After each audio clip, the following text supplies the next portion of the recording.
Ladies and gentlemen, thank you for listening. Thank you for downloading. And thank you for subscribing to the latest edition of the 12 Kyle podcast. I am your boy, 12 Kyle. Check this out. On this episode, what I want to talk about is social media. More specifically, I want to ask the question, is social media bad for your health? I came to this topic because I was, as always, I'm always looking on the internet, not necessarily looking for stuff, but came across this article and, the headline actually caught my eye, like, is social media bad for our health? And I was like, I don't know. I don't think so. But then, as I dug a little bit deeper, it led me to ask a few questions that I wanted to share with you guys on the podcast. Let me start by stating the obvious. I'm on social media. Many of you who are listening or watching on YouTube, thank you for watching. Make sure that you download and subscribe on YouTube. Shameless plug. But I've been on social media for a long time. Just to give you an idea, I got on Twitter in 2007. And, I spoke about it before, and it's worth repeating. When I got on Twitter, nobody was on Twitter. Twitter was something that wasn't even really heard of. Me and my friends got on it just so we could kind of keep in touch with each other in real time. And, it was just something different. I mean, you might get one tweet a day. You might tweet one tweet a day, and your friends might send one tweet a day, and that was pretty much it. And then, it gradually it advanced to, Facebook, and then ultimately Instagram. So I've been on these platforms for the better part of, 10 plus years. And it's been interesting because we've seen a lot of shifts and we've seen a lot of things happen. And so much of our information is on social media now. And, so there's really no way of, kind of monitoring things. And then you also have to understand, too, that it's how we communicate. It's how for a lot of us, is how we stay informed with stuff. It's a place where social media is a place where we can get information. It's a place where we can give information. It's a place where we can entertain. And it's a place where we can bring you fine podcasts just like the one that you're listening to. So, but is it bad for your health?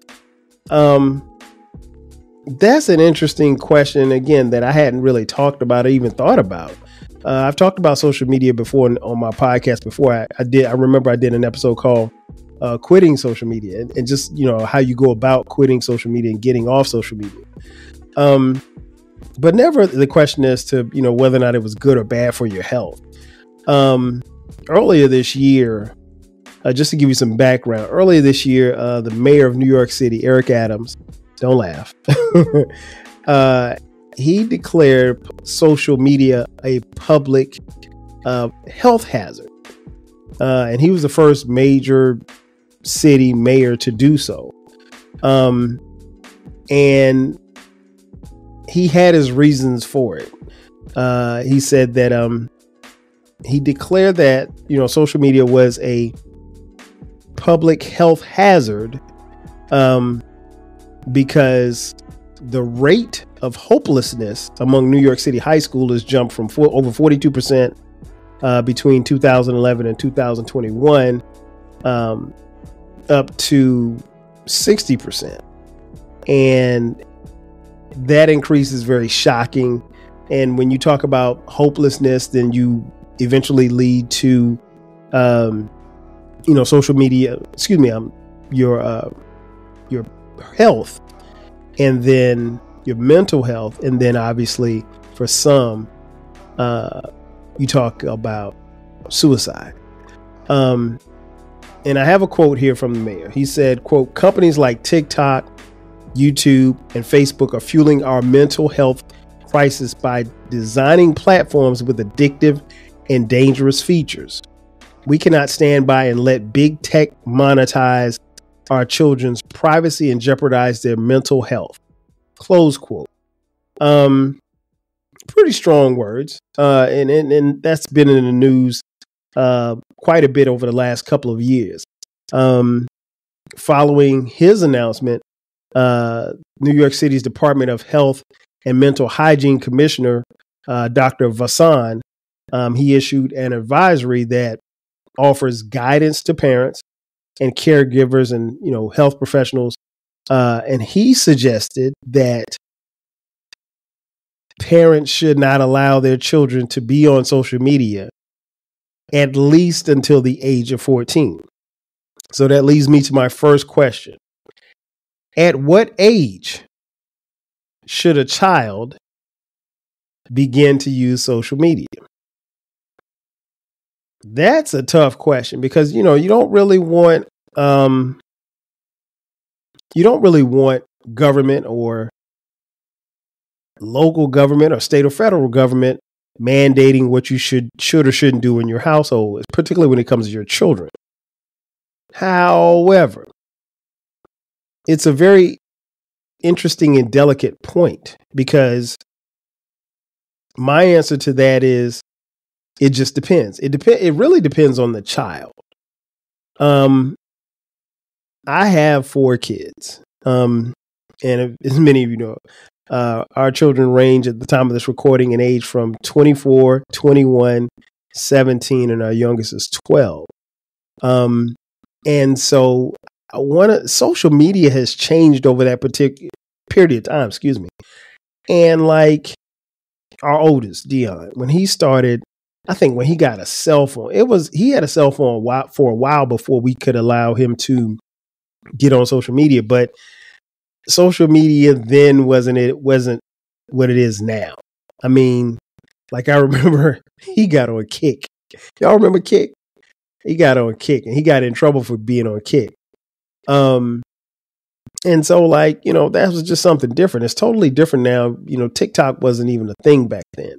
So it's like, you have to kind of ask yourself, like, where do you draw the line? And for me, again, it depends on the child. I would say if you have an inquisitive child, if you have a child that is, pretty active or a child that is,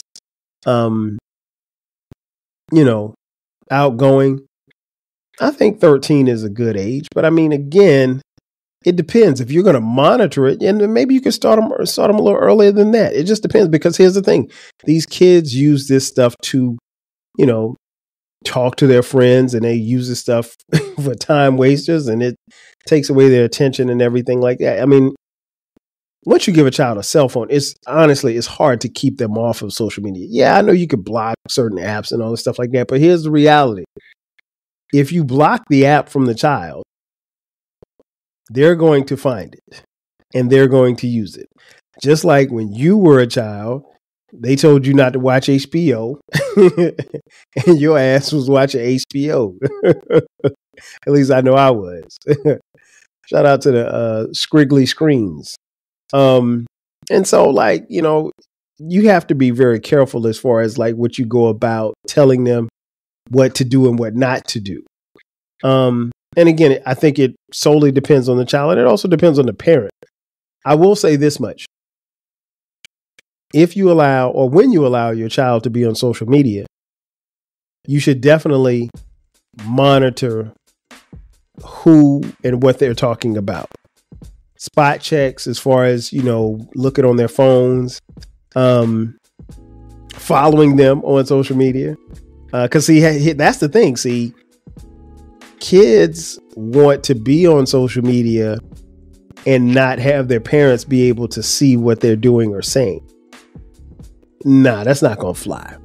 My thing was, if you're going to be on social media, I'm going to follow you and you're going to follow me. And whatever happens from there happens. And it's not to be the police or the big brother, but at the same time, this stuff needs to be because here's the thing. Kids don't know. They don't know about bots. They don't know about, sexual predators. They don't know about all of the ills that, can befall on social media. And so I think the stuff does need to be monitored because you can have somebody posing as an adult. As a child, and they be a pervert or something like that. Shout out to Chris Hansen. To Catch a Predator. To Catch a Predator was like before its time. I used to love that show. I used to love watching that show. But it also, let you know that there's some really, really sick people in this world. So again, I think it's really going to depend on, the child. But I will say, no matter what the age is, I think I would thoroughly advise you to monitor the traffic, monitor everything that they're doing on it. Not saying that you got to check the phone every day or whatever like that, but monitor their conversations, monitor who they're following, monitor who's following them, things of that nature. Because I think that stuff is important. Question number 2. On average, how much do you use social media each week? That's an interesting question for a lot of people. And I don't even know if a lot of you guys actually check your social media stats. I actually do from time to time. And I'm going to share it with you. Let me pull up my phone here. I actually get I get a weekly breakdown of my activity on my phone. It's not necessarily for social media, but it's an activity on my phone. I have an iPhone, as you can see. Shout out to the iPhone team, iPhone all day. No green chats. But there's a thing called screen time, right, on the iPhone. And each week I get a report every Sunday morning without fail. And it tells me, I'm trying to find it from last week. It tells me which sites I was on, the amount of time that I spent, so forth and so on. And it breaks it down, and you get a pie chart, a graph chart, and you can either search by week or by day. So let's search last week. So last week,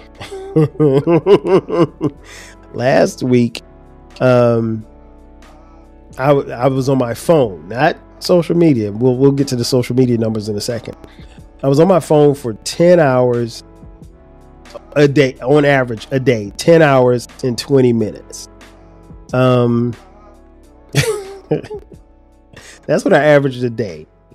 And let's see, in my highest app that I was on was Instagram. Last week, Instagram, 10 hours and 9 minutes. My daily average, I averaged an hour and a half on Instagram every day last week. I got 419 notifications. Now keep in mind, I do, as I try to make an excuse for myself, I do have my own personal page and then the podcast page as well. So I have to post stuff on the podcast page. I have to post stuff on my personal page to promote the podcast. But then I also do a lot of scrolling too and chatting and stuff like that. So it's not, so I spent a lot of time on Instagram. So Instagram was the app that I spent the most time on as far as social media. Then text messages. And then we crumbed down to number 3 was Twitter X. I was on Twitter X last week, 6 hours and 10 minutes, daily average of 52 minutes a day, 52 minutes a day.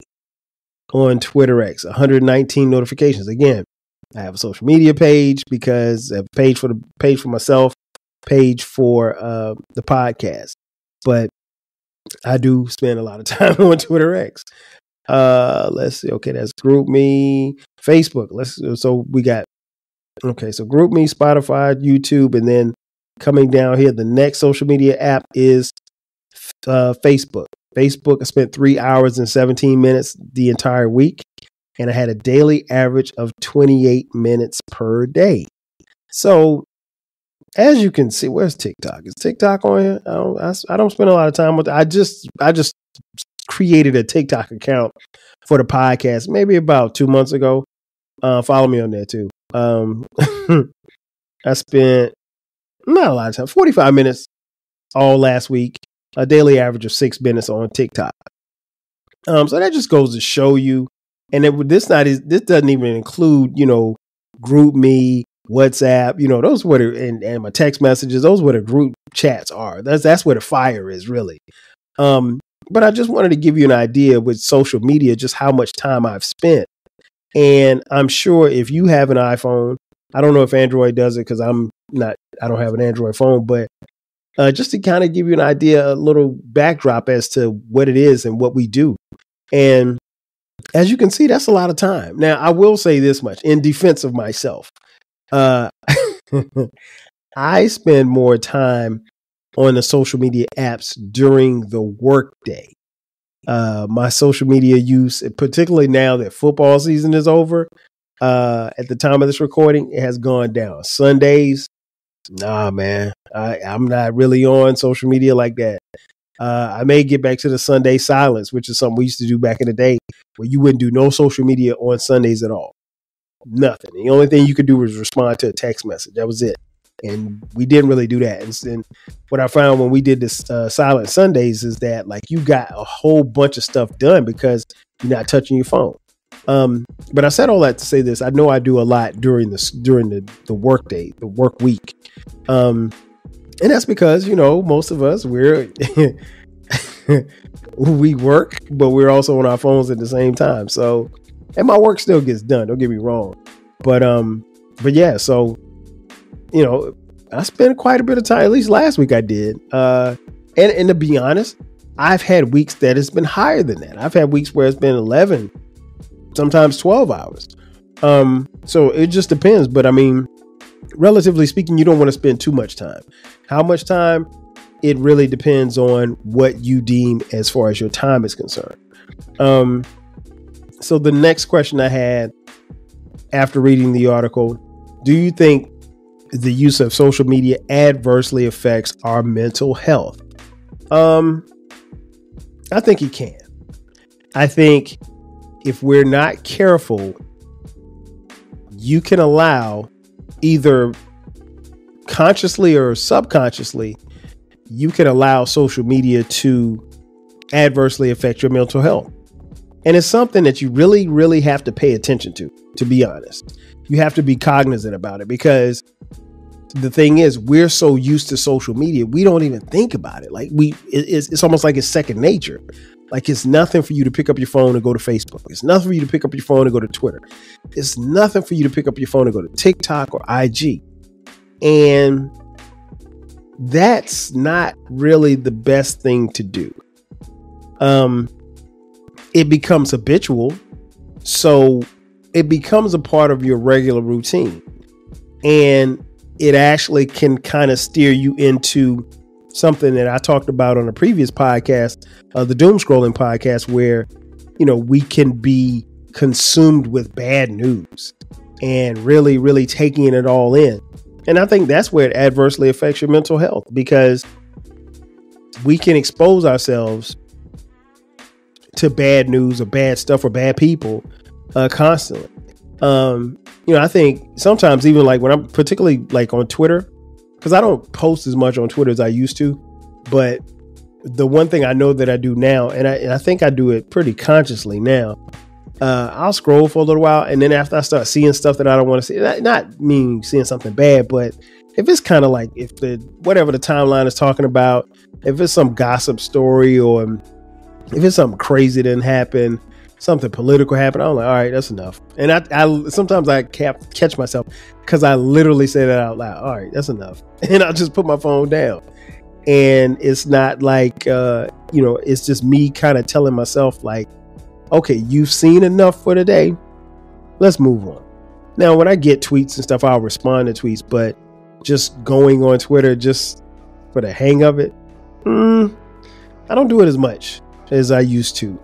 And that's partly because I do want to protect my mental health. I want to make sure that I am feeding myself positive information, positive energy, positive all the way around. And you don't necessarily get that all the time on social media. So, but keep in mind, you have the point to control what you can control because it's your page. There's a lot of bots on, like Twitter and IG. and there's a lot of advertisements. Oh my gosh, man. You can't go past like 3 tweets without seeing some ad for something, somebody trying to sell you something. And I think that's just part of their algorithm now at this point, because they're trying to do whatever they can to turn a profit, and it's not being profitable. That being said, I think, even that can be redundant. So I'm blocking a lot of stuff. But, another thing too with social media, like, there are some people who come to social media to try to get on your nerves. There's some people that get on social media and their one objective is to piss you off. You don't have to entertain them. Like you ever go to the zoo and there's a little sign say, don't feed the animals, don't feed the trolls, because there's a lot of trolls on social media too. And by and large, you just got to, not pay attention to it. But there are some days, and I think we've all been here, where you got time. And when you got time, air them out. I haven't done that in a while, but the last time I did, I had fun doing it. And it was out of my character, because I don't go back and forth. I'm like that song. I ain't going back and forth with you clowns. And not in those words. I ain't going back and forth with nobody on social media. But at the same time, I'm not going, it is a free platform. It's a place where I come kick it. So I'm not going to let you come to the place where I kick it at to harass me or bother me. Not when I got a block button right there. No, I can Matumbo you any day. So, but no, I try not to feed the trolls, but every now and then I'll play along, and people really don't, honestly, people don't really come at me like that. I'm kind of fortunate, I guess, in that sense. But there's been a couple of times I've been tried on there, and I blocked a couple. And then sometimes, here's the thing. The thing about, adversely affecting your mental health, sometimes you can agree to disagree, and it doesn't have to be a back and forth. If you say LeBron's the greatest basketball player of all time, okay. Like we ain't got to argue that. And I'm not going to go back and forth with you. It's particularly if I don't know you, particularly if we don't follow each other. Oh, I'm definitely not going back and forth with you. But it's, some people will allow others on social media to get up under their skin, and people get a kick out of that. And then sometimes, man, people think they can come on social media and just talk reckless. You can't talk reckless. A lot of y'all, I see this all the time. A lot of y'all was never punched in the face. You grew up in an era where you didn't get punched where people didn't get punched in the face. Because if you got punched in the face, you wouldn't say some of the stuff, with this keyboard courage that you had. But, some people are different, man. I mean, it is what it is. But, I stay above the fray, and I don't really engage. But, every now and then, people will have time. And when they got time, they're going to air you out. The next question I had, do you think kids use social media to connect with other kids? I don't necessarily think so. I think they use it particularly, and I'll use TikTok specifically because, we're dealing with TikTok with our kids, because TikTok is the app that my kids are mostly on. I mean, they're on IG too, but they don't post a lot of stuff on IG. I'm sure they have their little group chats and they talk amongst their friends. But I don't necessarily know that, and to be honest, I don't necessarily know that they use TikTok to connect with other kids. I think they use TikTok to be entertained, because TikTok is one of those apps, like, it is constant. Like it's constantly feeding you. So you don't have to actually leave the app. Like, it's there and everything is there. And like I said, I'm actually kind of proud of myself, because I stayed away from TikTok for a long time. And normally, like, when I go on TikTok, I'll watch a couple of videos and then I'm leaving. Like, I don't spend a lot of time on TikTok. But I do see how addictive it is. I do see how and why people spend as much time. I understand how it is for kids, because it's like, it's almost like, imagine if you came up in the 80s and you could just sit there and just watch cartoons all day. Like, literally could just sit and watch cartoons it's a running cartoon. and God forbid you start getting into these little TikTok dances or TikTok challenges. I mean, yeah, it can be definitely be very, it could affect you adversely if you're not careful. But I don't necessarily know that they use it now. And I can only think about my kids. I don't necessarily know that they use it to connect with other kids. They use it to connect with their friends, but other kids that they don't know, I don't think so. Last question. How long could you go without being on social media? Let me say that again. How long could you go without being on social media? Now, the reality to that question is most people know that they don't have to. So whatever answer that you give is not going to stick because technically you don't have to. So if you said, hey, I could stay off social media for 2 months, the reality is you're not going to stay off social media for 2 months because you don't have to. But if you had gotten blocked or if you had gotten banned or you just had your account taken away and you had to be off social media for 2 months, could you do it? Most of us can't. That's the reality because it's a part of your everyday life. Now, I will say this much. For the people who grew up in an era without social media and now is coming into the internet stage, and now, over the last 10, 15 years, people from my generation, I would say, some, not all, I think they probably could do without because they've gone so long without. So it's not something that, even though it's a part of their fabric, they don't necessarily have to have. This younger generation, the generation of now, my kids, their generation, no, they might not go a day without social media because that's all that they know. They connect through the phone. So if that's where your connection is, then that's where you're going to be. I mean, for them, social media is like how it was for me to go outside because all my friends and everything that was happening in the 80s and the 90s was happening outside. I mean, yeah, we had video games. We had stuff to keep us entertained inside the house, but all my partners was outside. And then I step outside in my yard. I got a basketball goal. We could play basketball. We could go swimming in my pool. And, we did stuff outside. So that's where the hangout was. And so for these kids, the hangout is in their phones. So it's different for them. And I don't knock them for it. It is what it is. But the reality is, I don't know that most of us could go much. I don't think we could go long at all. I mean, what's long for me might not be long for you. In reality, how long could I go without social media? I'll put it like this. If someone could post my episodes, I could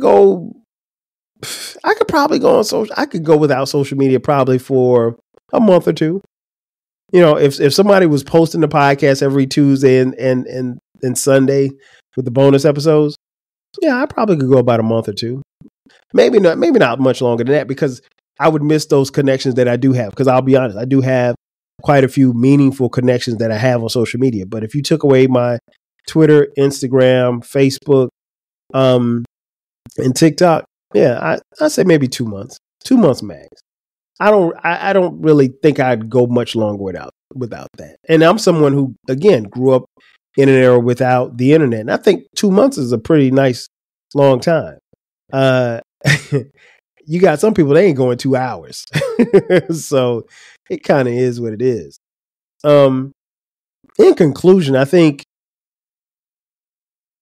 the answer to the question that I initially asked, is it bad for our mental health? It really just depends. It depends on how much you give to social media and vice versa, how much social media gives to you. How much you give it really depends on where you prioritize it. I know people who, when they get up, first thing they do, they're posting stuff. When they get, to work or when they're going outside, they're posting stuff. And that's cool. There's nothing wrong with that. Nothing at all. But that's just where they are with theirs. I view it, but it's not a deep necessity. It's a very strong want. But nah, if you allow it to, and I think the key thing is sometimes we've allowed it to happen to adversely affect our mental health, and we haven't given it a second thought that it is adversely affecting our mental health. And it's it's really bad for us and it's toxic. And it's a lot of things, but it's also good. It's a place where, again, where you can find information, where you can be entertained, where you can put on videos and slides and see people, I like to see funny videos of people falling out of trees or falling down and stuff like that. I love to see stuff like that. On Facebook, one day I made the mistake of clicking a video of this tiger chasing down this deer or whatever in the African safari. And so now every time, and I watched like 2 reels of it. Now, every time for the last 3 weeks, every time, it never fails. Every single time I've opened up Facebook, I always get a reel of a tiger in the jungle, a tiger chasing an alligator, a tiger eating an alligator, a tiger being chased by an elephant. I mean, like, it's all tiger videos. I can't get away from, but they're dope. And I sit there and I watch them. And, so it's like, but they figured out that, hey, this guy right here likes tigers, and I do, but I ain't that interested in tigers. I mean, but, and I know I could go and click the little button. I don't want to see this anymore, but they say, well, hey, every time he comes on here for the last 2 weeks, so let's keep feeding him and feeding him and feeding him. And so, that's how it works. So the algorithms, they've tapped into us and our habits, what we like, what we dislike. So, you kind of fall in line a little bit. So all of that can determine whether or not it is bad for you and bad for your mental health. It's just really up to us to make that decision. But I think more than anything else, we got to be cognizant of it, because if we're not thinking about it and we're not paying attention to it, it could take us down a path that we don't want to go. Ladies and gentlemen, that's going to do it for me. I am your boy, 12 Kyle. Thanks again for checking out this edition of the 12 Kyle podcast. Be sure to subscribe to the podcast. The podcast drops every Thursday at midnight. From time to time, we drop bonus episodes on Sundays at midnight. If you haven't done so already, make sure that you subscribe and follow me on Instagram, Twitter X, TikTok. Again, we got a YouTube channel where we got all the videos. Make sure that you go there, download, subscribe, hit the like button. If you got any comments, you can leave comments on the YouTube page. You leave comments on the Spotify. So, and if you want to donate to the show, if you want to hit us off with a couple of dollars, hit us up. $TWELVEKYLE. Again, that's going to do it for me. I am your boy, 12 Kyle. We'll catch you guys next time. 5 G's.